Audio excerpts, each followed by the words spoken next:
Nagaa akkam jirtu kabajamtoota hordoftoota keenya har'as barnoota haaraa tokko walitti deemnee barnoota irratti akkaataa siitingi bilbila keenya fayyadamne iskiriin shaat gochuudhaan bilbila keenya irratti bifa bareedaa ta'een iskiriin shaatii miidhagaa ta'e qabachuu dandeenyu ilaalla. Innis maaliin fayyada? Fakkeenyaaf chaarjera hiikaniin jira, neetwoorka hiikaniin jira, akkasumas sa'aatii naannoo kanatti mul'atu ni jira. Isa kana osoo wajjin hin kaasin iskiriin shaatii bakkuma barbaadu sun qofa kan nuuf taasisu ilaalla. Kana ilaaluudhaaf kallattiin gara siitingii bilbila keenyaa ni seenna. Isee gasee illee booda advanced future kan jedhu barbaannee dibanna. Advanced future kan jedhu ilaalla.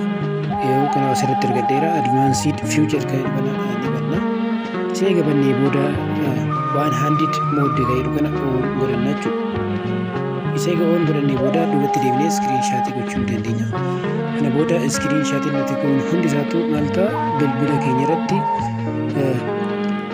neetwoorka hiikanii chaarjera hiikanii akkasumas naavigeeshin baariin hin mul'atu jechuudha. Kanaaf wanta nu barbaannu kun barreeffama ta'uu suuraa ta'uu isaan qofa nu mul'isa waan ta'eef bifa kanaan iskiriin shaatii ni goona. Iskiriin shaatii goonee iskiriin shaatii kana hoo gaalarii keessa seennee bannee ilaallee maal ta'a maal qabu bifa kanaan sa'aatiin irratti mul'atu, naavigeeshin baar irratti mul'atu akkasumas chaarjera hiikanii irratti mul'atu jechuudha. Neetwoorkii isaa hiikaniinis akka kanaan hin mul'atu. Kanaaf bifa kanaan iskiriin shaatii miidhagaa ta'e qabachuu dandeenya. Itti fayyadama.